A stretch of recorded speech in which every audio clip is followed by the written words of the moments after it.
Hey,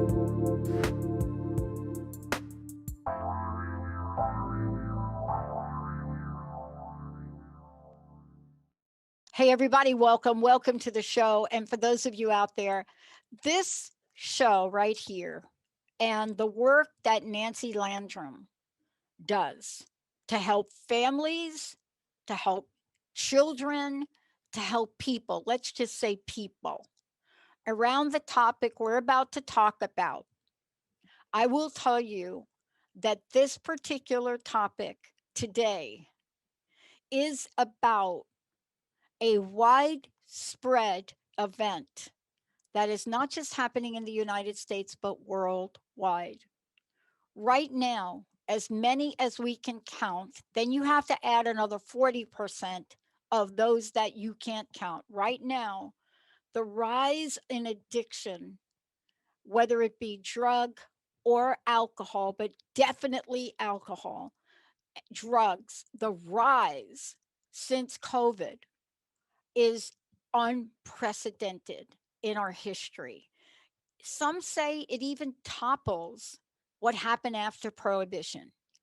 Now, what does that mean? Well, it means heartbreak. It means heartbreak. At so many levels, it means heartbreak.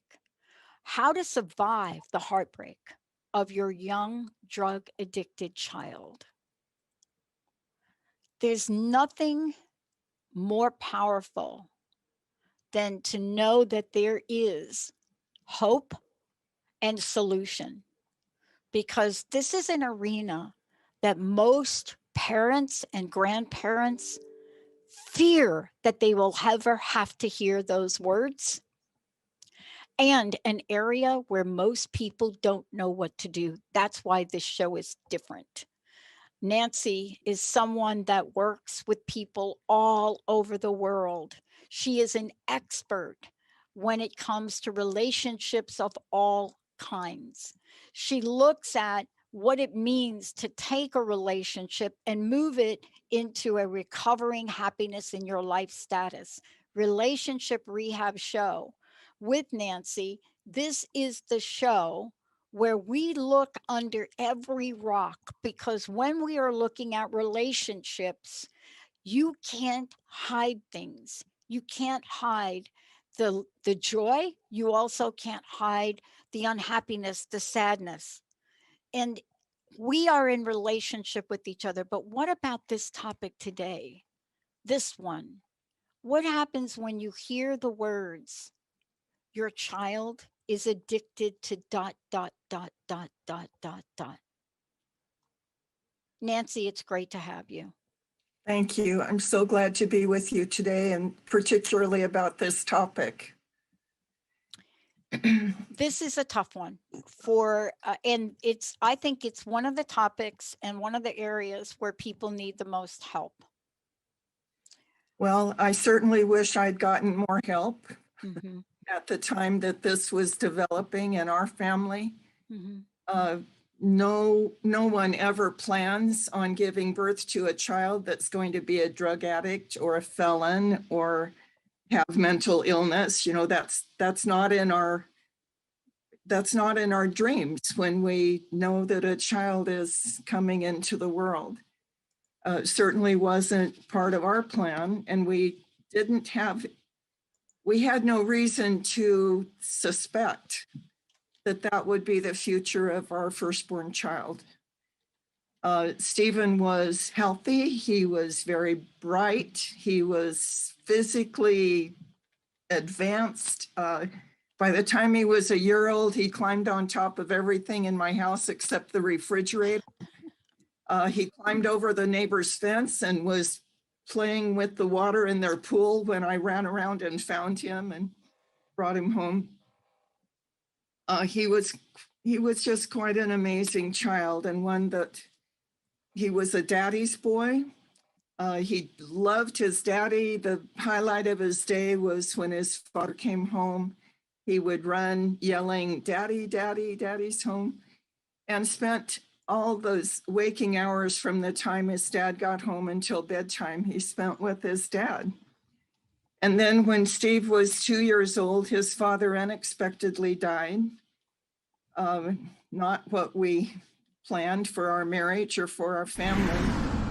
And Stephen had it was a huge trauma for a 2-year-old. He went from a vocabulary of about 200 words down to 10 or 12 words.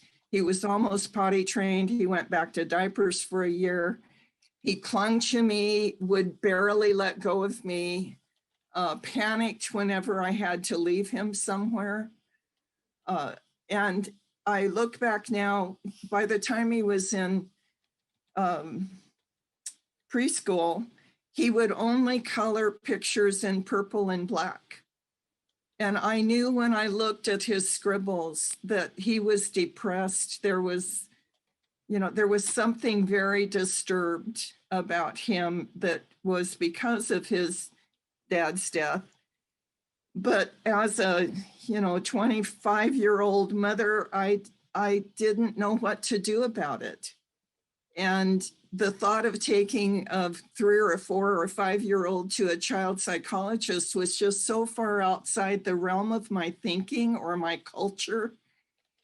So after I'll shift to the middle years that were a lot of fun. He was very athletic, very bright, but he had trouble making friends. He had trouble concentrating on completing tasks. And I just thought that, that someday he'd outgrow the difficulties that he seemed to have. And during those middle years, it was kind of, it was relatively safe and relatively easy and very fun for me as a mom.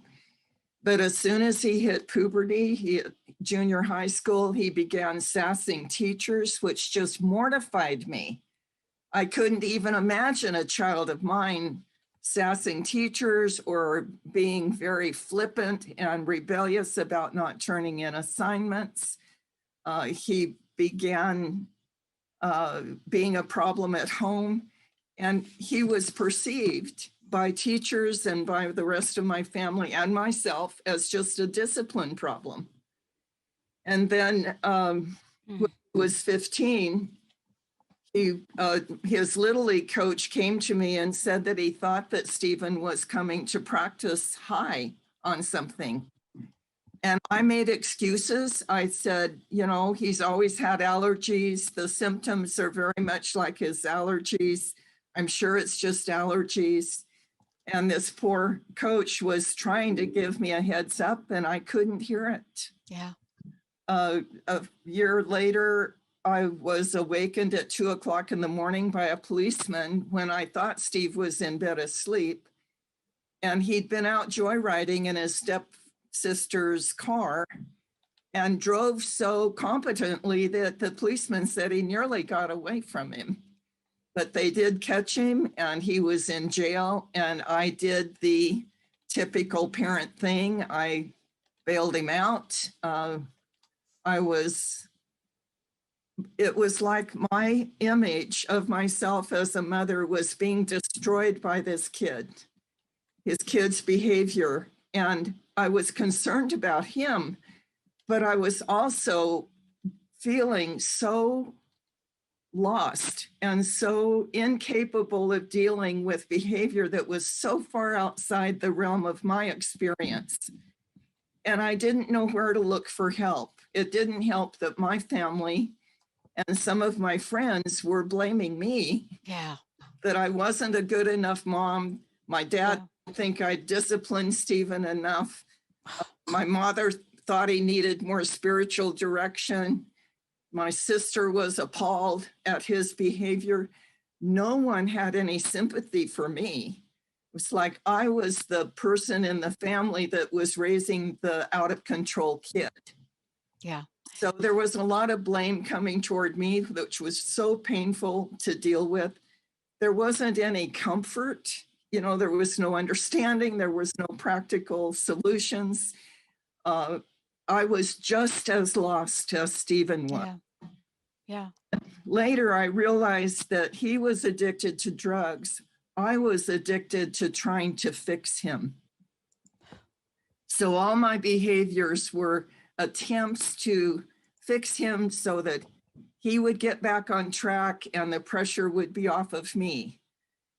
It's hard to admit how concerned I was with my own image, with how people perceived me. You know, the lessons about codependency finally began to take root in, Yeah. and maybe the first lesson, well, when he was just before his 18th birthday, I committed him to a drug rehab program that was like a lockdown facility. He couldn't get out. And he submitted and went through the program for 3 months and kind of played the game of doing what he was told to do. Oh, yeah.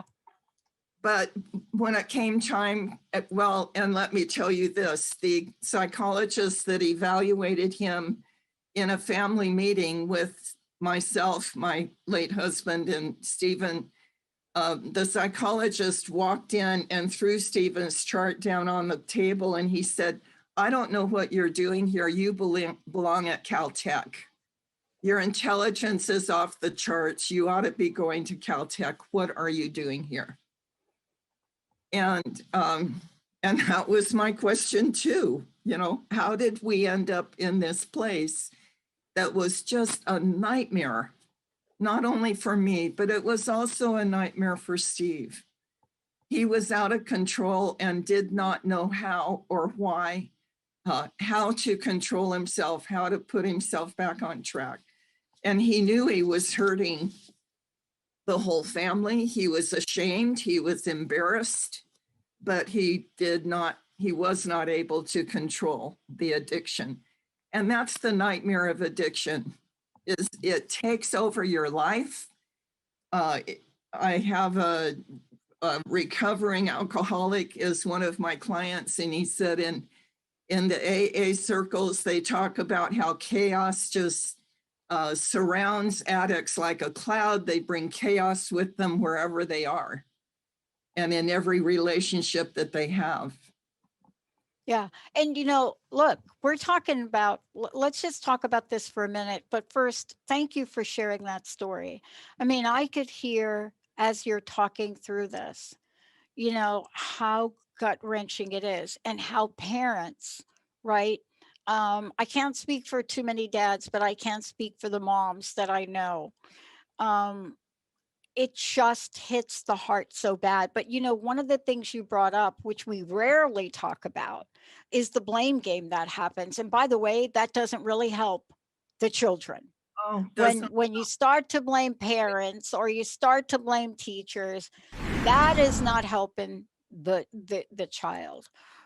But what you're talking about, I mean, I think about my family and that age that you zoomed in on, that puberty age right there, that thing that something happens.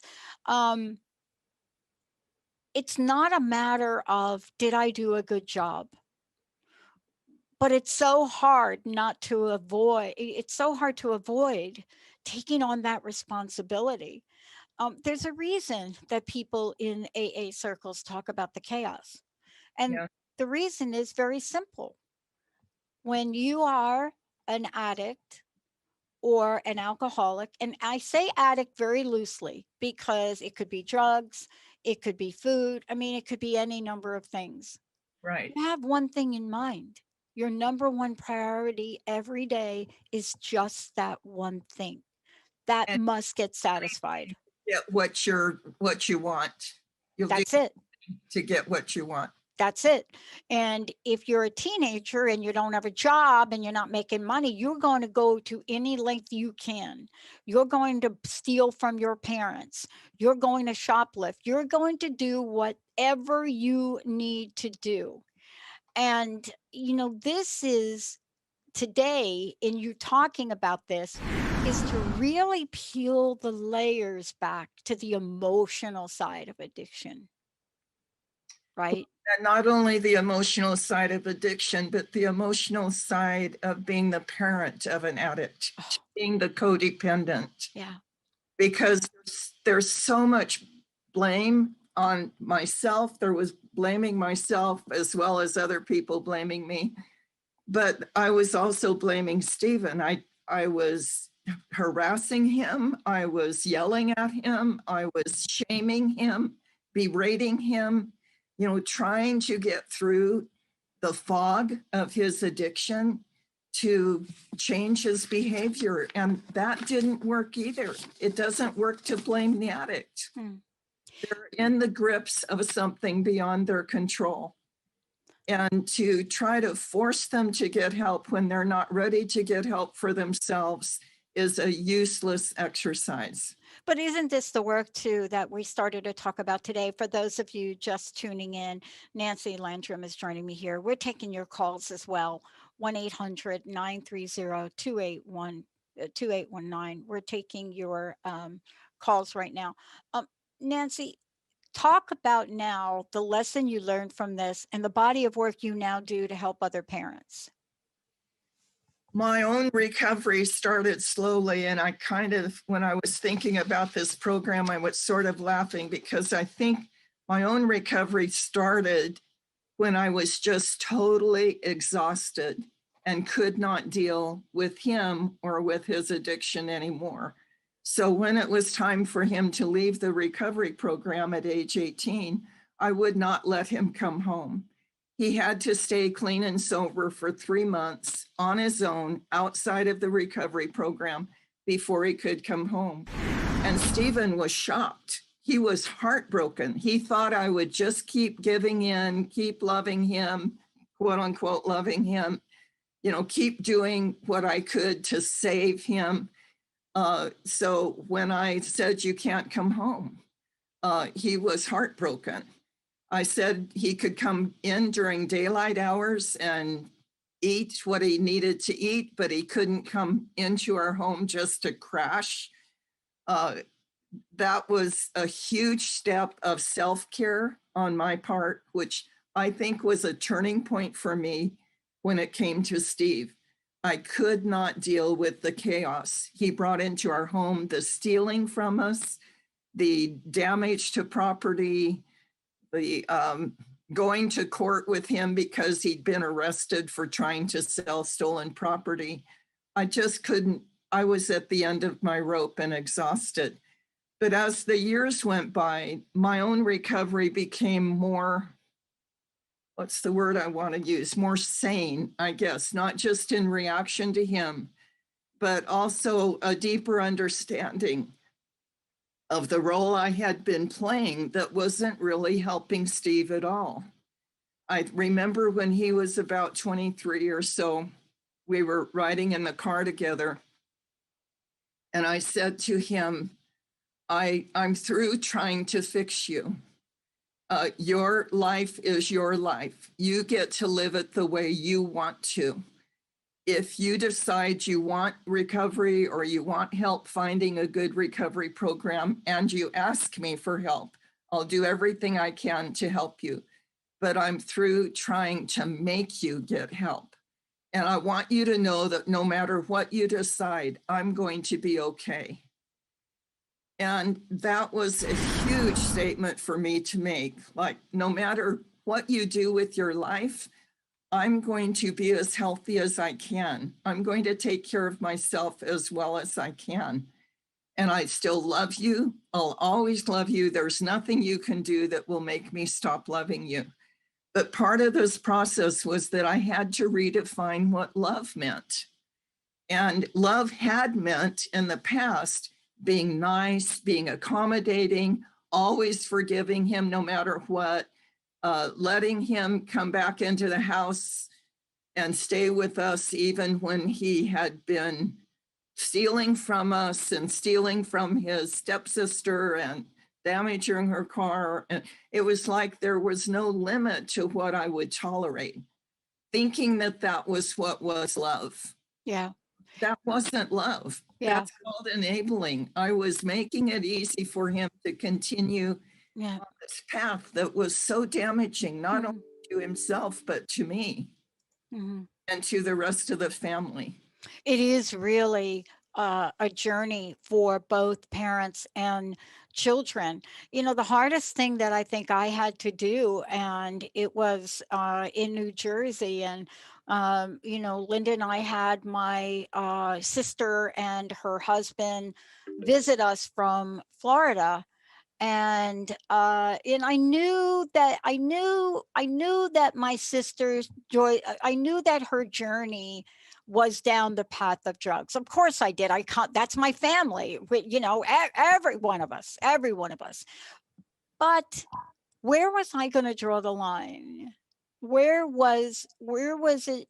So here I am, we're in this home, in a great neighborhood, close to Linda's parents, and my sister and her husband shows up, and there's a they got the cocaine. So he's a cocaine dealer. They're in the with the cocaine. I don't remember how we figured out that they had cocaine. I don't know if we went to the bathroom and saw it. And I was faced with this decision. What do I do? I'm not going to change my brother-in-law. Right. And as a matter of fact, we're kind of afraid of him, right? Kind of Mhm. like a crazy guy. And I had to ask my sister to leave Yes. because asking her to stop using in my home, she couldn't do that. Yeah. And it was, please, if you, right? And they ended up packing up and leaving. And Yes. that's just one act. None of this is really easy, is it, Nancy? All of it is excruciatingly hard, excruciatingly heartbreaking. Mm-hmm. I wouldn't I wouldn't send this journey on, I wouldn't give this journey to anyone. Yeah. Willingly. Yeah. And yet, in the long run, I learned so many powerful lessons as a Yeah. result of being Stephen's mom Yeah. that I wouldn't trade the lessons I learned for anything. Mm-hmm. And one of them was Stephen eventually died. His heart had enlarged so much due to cocaine and speed that his heart just finally gave out. He died just before his 30th birthday. And if, you know, up until then, I guess I was just focused on dealing with the situation as it was and preparing myself for his death. The doctors told us 2 years before he died that he could die any day. But after he died, it was like this gigantic boulder of self-judgment landed on my shoulders. Like, could I allow this to happen to my child? Why didn't I find help for him sooner? I must have been a terrible mother. Yeah. The judgments just were, it was like a granite boulder the size of a car landed on me. Yeah. Fortunately, I was in my master's program at the time, and I was supposed to choose a project for my final year. And I asked my advisor if I could choose the project of forgiving myself for judging myself as a bad mother. So every morning I went for a long walk, and all the way on the walk, I would put my hand over my heart and say, I forgive myself for judging myself as a bad mother. Every day of my life as a mother, I did the very best I knew how to do. And it seemed like I was hacking away at this granite boulder with a ice pick. But I kept it up for several months. And during those months, it was like my mind opened up to the other aspects that contributed to Stephen's addiction. It wasn't all on me. I mean, Steve made choices that were his to make. Yeah. You know, but what you're talking about, and I want to talk about this when we come back from break, But that's why the work you do is so powerful. I had a friend say something to me a number of years ago, because I had thought I had arrived.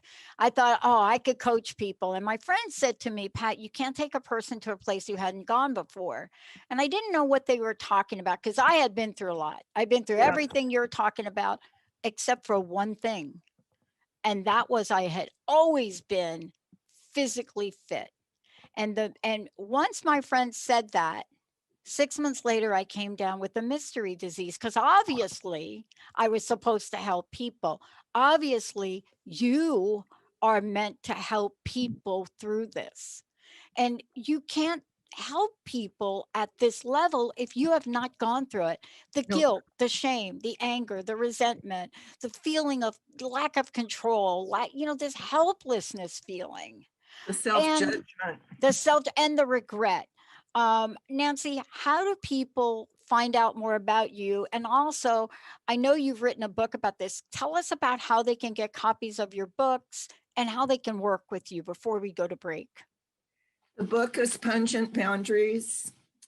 It's the story of my recovery from codependency, and it includes stories other than Steve, although the stories about Steve are also in the background part of the book. The learning to set appropriate boundaries was such a critical part of recovery from codependency.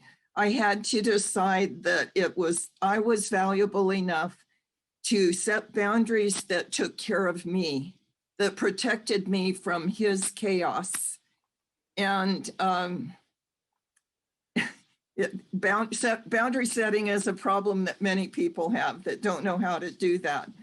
But that was a crucial part of dealing with Stephen and recovering from the codependency that I was contributing to his addiction. So you can order it on Amazon. It's a beautiful little book. It has a brand new cover. I also just recently finished this book called Your Inner Child, A Path to Healing and Freedom, that goes into healing the wounds, those nightmare years. Yeah. And we're going to talk about these more when we come back and I just want to say this to you all, taking this journey alone, when you are in the throes of a child and this is unfamiliar territory to so many people, but when you're in the middle of this, to try to take this on alone is beyond daunting. There are things that you will be able to get help with in working with Nancy. When we come back, we're going to talk about redefining love and this dynamic energy between what we think is love and codependency. Now, that is a word that gets used very often. When we come back, we're going to show you exactly what it turns to look like.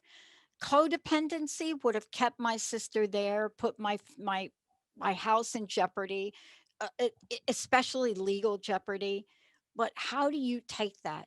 And then what if you lose a member like Nancy, like I did with my sister, and you start to think, I should have done more. I could have gone to see her. Maybe I could have. If I'd have only done that. And I remember somebody saying to me, Pat, you just ain't that powerful. Let's take a short break, everybody. We'll be right back.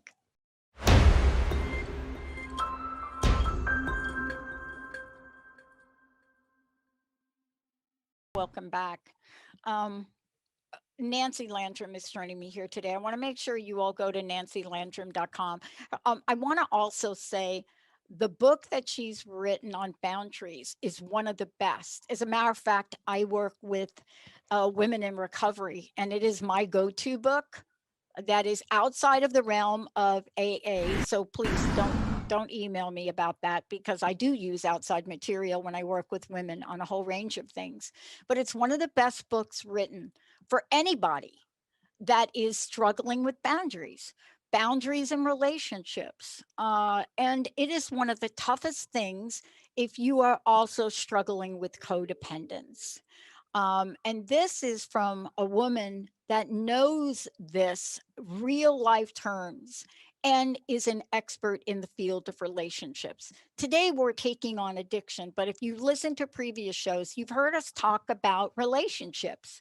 And my takeaway from all of us here is we absolutely piggybacked off of her book on communication because it's one of the more powerful, easy to adapt ways to show up in relationships and be able to communicate and understand each other. But this topic today, whether you're going to get the boundaries book, what is let's tell everybody where the books are. If you don't mind holding them up again, Nancy, they can get them on Amazon, right? Amazon. Yeah. Amazon will send them to you in a few days. Yeah. The boundary book, by the way, if you're ever working with people in groups, Nancy's boundary book is so powerful to do. There's so many questions that come from boundaries. And by the way, if you have one for Nancy, 1-800-930-2819. So before the break, I said a quote here from you, Nancy, real love is tough. Real love is tough. Boy. Well, in this situation, it has to be tough, which isn't what, as a mother, I ever wanted to do. I didn't want to be tough. But no matter how much we care or love, we cannot control or dictate the choices our adult children make. That was a kind of a bedrock reality, was realizing that I had no control over Stephen or whatever he chose. Codependency, my definition is assuming responsibility for the consequences of another's life choices. So the painful consequences that were the result of Stephen's decisions, I was taking on. I was trying to fix. I was bailing him out. I was trying to find recovery programs. I was trying to fix Stephen in order to relieve myself of the pain of having a drug-addicted child. And of course, I loved him and was concerned about him, but I was also feeling so much pain myself. I just wanted to get out of pain. And the way I thought I had to do that was to fix Stephen. It didn't work. And it doesn't work with any active addict. The only way out of the pain caused by another's choices is to make clear boundaries that appropriately protect you from the fallout of another's choices. That's why Steve could not live at home. It means, for me, it meant that I had to redefine the meaning of love. Love is not always doing what makes the other person happy. Love is not doing what makes someone else love you. I could make decisions that made Stephen happy, but they weren't good decisions for me. And ultimately, they weren't good decisions for him. Real love is doing what is in the other person's best interests, as well as doing what gives me peace of mind, taking care of myself, doing whatever I had to do in order to separate myself from the destructive patterns that were part of Steve's addiction. And, the interesting thing, I think there's a spiritual law here that is really important to understand. When I make a decision that is authentically healthy for me, not self-centered or, it's not self-indulgent, but a decision that is healthy for me, it will automatically be a good decision for the other people involved, whether they like it or not. So my decision to not let him live at home until just before he died, he did come home to live a bit before he died.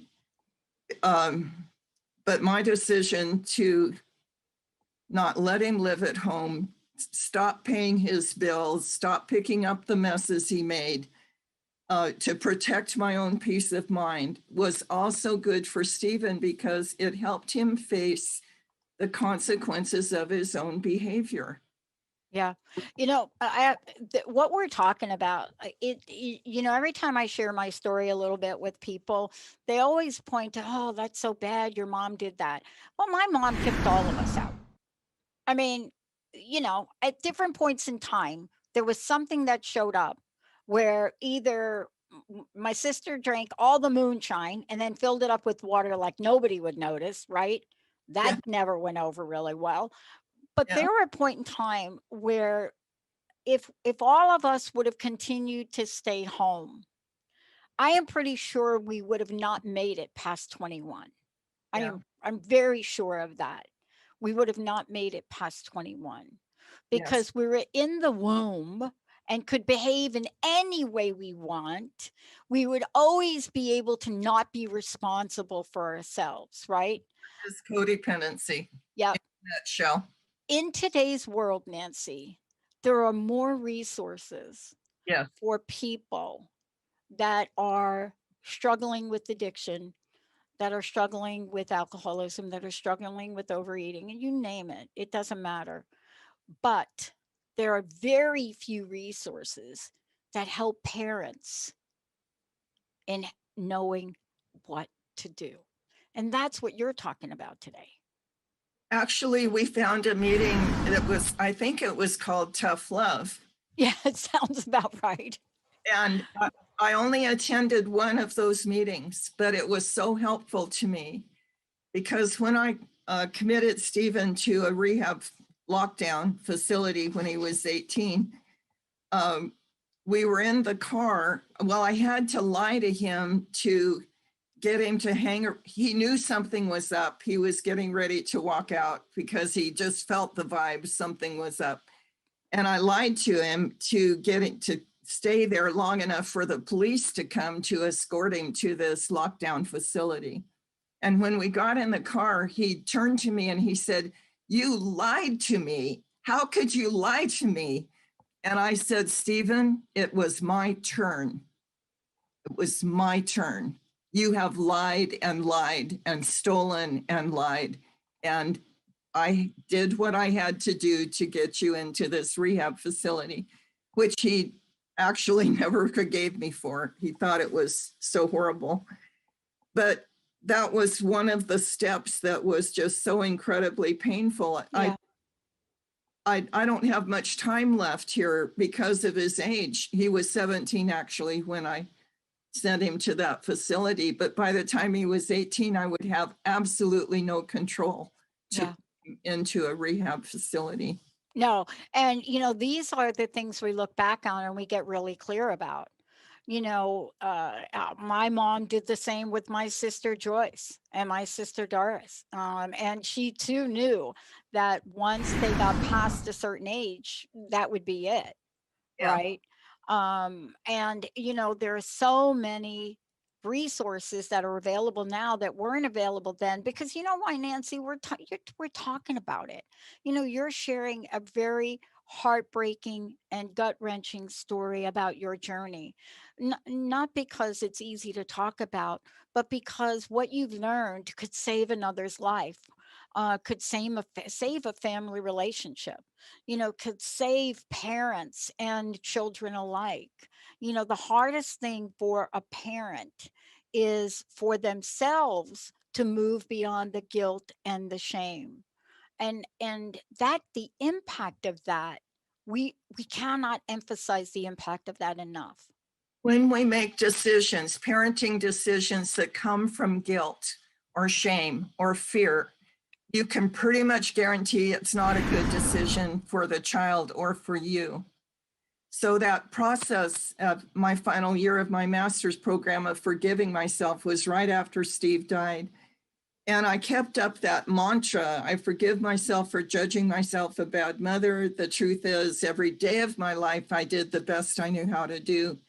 I kept that up for months. And finally, there was an amazing breakthrough, a huge experience where I literally relived the day that Stephen's father died when Steve was 2. I saw myself in the hospital sitting on this orange Naugahyde sofa and this poor doctor trying to tell me my husband had died. And he used a word I didn't understand. And I said to him, "What does expired mean?" I was 23 years old. I didn't know what expired meant. Wow. And the poor doctor just lost it. He had to tell me he was dead on arrival. There was nothing they could do. And I saw that 23-year-old girl that was barely out of her teens. She was still a child. And that boulder of self-judgment just disintegrated. I thought, I was a child. I did everything I could. I stayed alive. I was there for my kids every day of their lives. They never knew abuse. They were loved every day of their lives. I thought I did everything I knew how to do. And, you know, part of this journey that Stephen took through addiction was my journey to go through with him to release myself and him from my addiction, codependency. Yeah. You know, there are hundreds, thousands now of meetings of Codependence Anonymous that are free meetings that anyone can go to. You can get the support you need and get the rational, sane thinking that you need to help you make good decisions in regard to your children's addiction. Yeah. And to get some ongoing support. See, one of the things that I think that we should really point out is that when you are in this attachment dependency, this codependency, when you are in it, you cannot always see clearly. You know, people say, well, why don't you just ... or why don't you just stop ... Well, that's because you're on the outside and you're not in this dance that goes on. And that's why working with someone else, whether it's in a codependency program or working with you, Nancy, it gets to shine a light on an area within ourselves that is really dark to us, that we can't see. And a lot of times we don't see another option. And that's really the seductive nature of codependence. You know, everybody else around us sees it and we don't see it. We're like the last to see it, especially in relationships. Because it is so incredibly hard to change our definition of love for this child. Yeah. I mean, for, I don't know, umpteen years, the definition of loving this child is to be affectionate, to tell him I love him, to help him solve his problems. And then all of a sudden, I have to do a total mind shift, a total, you know, a U-turn. Yeah. To redefine what love means in relationship to this child. Taking care of myself, doing what I had to do in order to separate myself from the destructive patterns of Stephen, is always going to be in the best interest of the child as well, whether they like the decisions or not. Stephen didn't like the boundaries I set up, and it would be unrealistic to expect him to. He was used to this nice, accommodating mother that would just tolerate any misbehavior from him. So to expect him to approve of or like or appreciate the boundaries I set for him would be terribly unrealistic. Yeah. And, you know, I know that we've talked about a lot here, but it really is important to also mention to people, there are a lot of times there are other children in the family. Yes. You know, there is the child or the one or two children that you are dealing with every day 24/7 around addiction. And then there are the other kids. Yes. And it is so important to learn how to create harmony in the family, given you have a child that has addiction, that is an addict. And the reason I bring that up is so often 90% of our energy goes to that.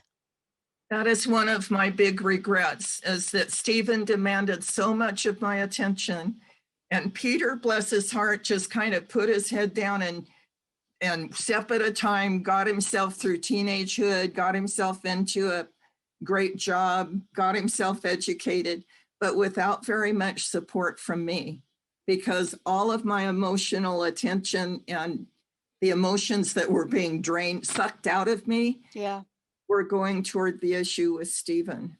Yeah. A great relationship with Peter now, but it took several years to heal the wounds that were created when, in his mind, I abandoned him. It still breaks my heart that Yeah. that's what he went through as a teenager, was feeling like he wasn't important to his mom anymore, because my new marriage, my new family, and Stephen's addiction were taking up all of my attention.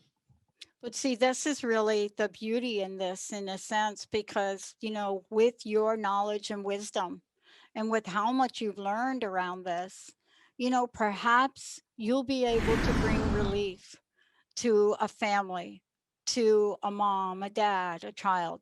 See, this is what we're talking about. And, I mentioned at the top of the show, the information is now coming in about the impact of COVID-19.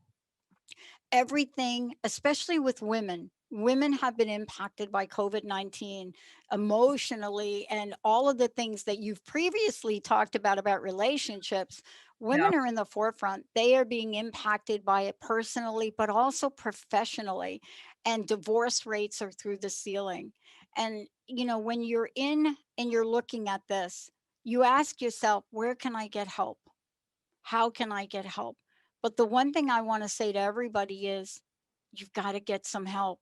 Yes. It's you Nancy, We don't have right? to do it alone. We don't have Oh, to do it alone. uh, it's so daunting anyway. And to think we are weak if we ask for help is going to be our downfall. And Yeah. it really is our strength, isn't it? Every couple that comes to me for coaching, I start out immediately praising them for the courage to ask for help. Because couples who don't ask for help, they're the ones who end up on the divorce court floor. It takes courage to say, we don't know what we're doing. We're doing something wrong, but we don't know what it is. So we need help. I'm wondering, Pat, if you'd mind if I spend a couple minutes Yes, in tribute to Steve. please do. The last couple of years he lived with us because he was dying. He could not work. And that was maybe it was like the final pieces of codependency had to be broken in me, setting appropriate boundaries.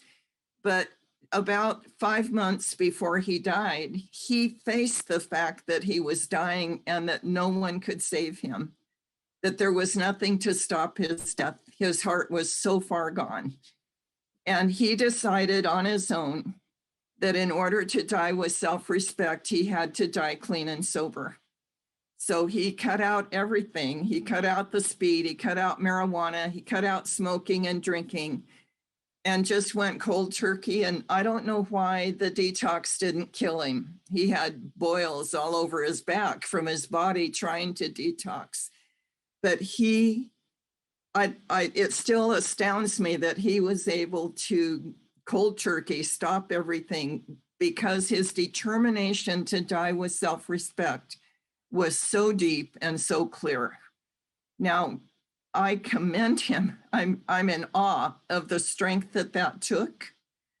He died about 4.5 months, I think, after he made that decision to die clean and sober. He began going to NA meetings.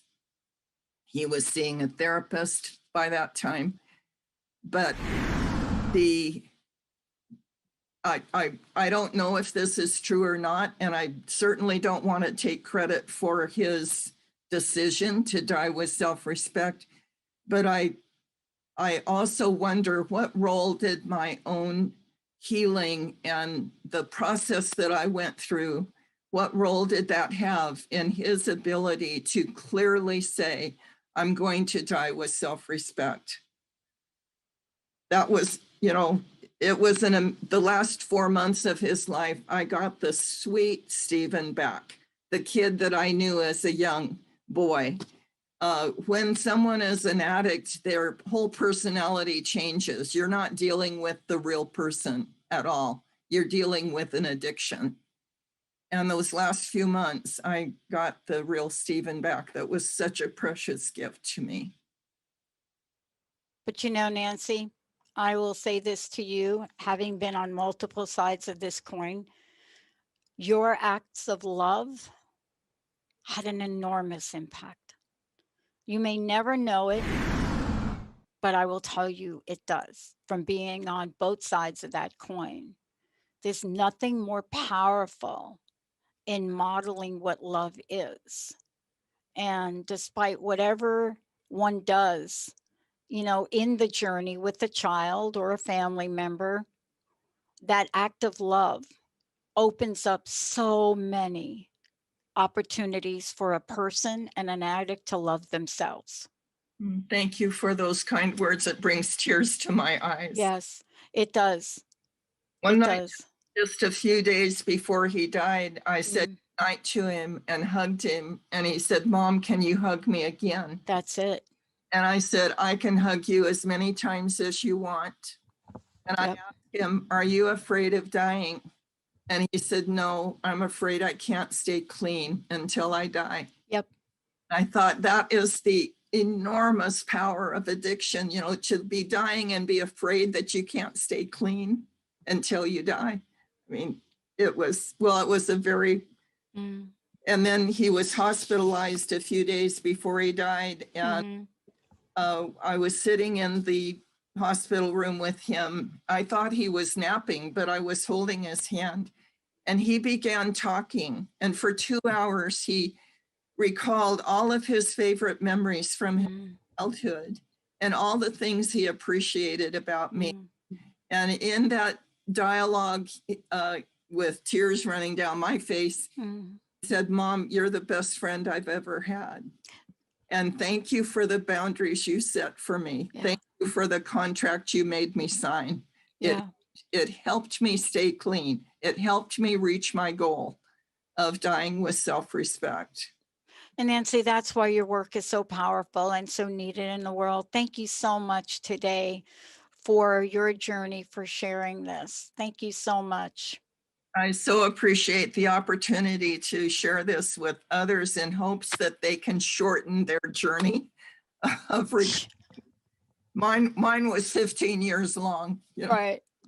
But you're going to help people with that. For those of you out there, if you want to work with Nancy, if you want to find out more, if you want to get her books, certainly go to nancylandrum.com. Yes. Thank you, Nancy. Thank you. Thank you, Benny. Thank you, Jacob. And thanks to all of you. We'll see you next time.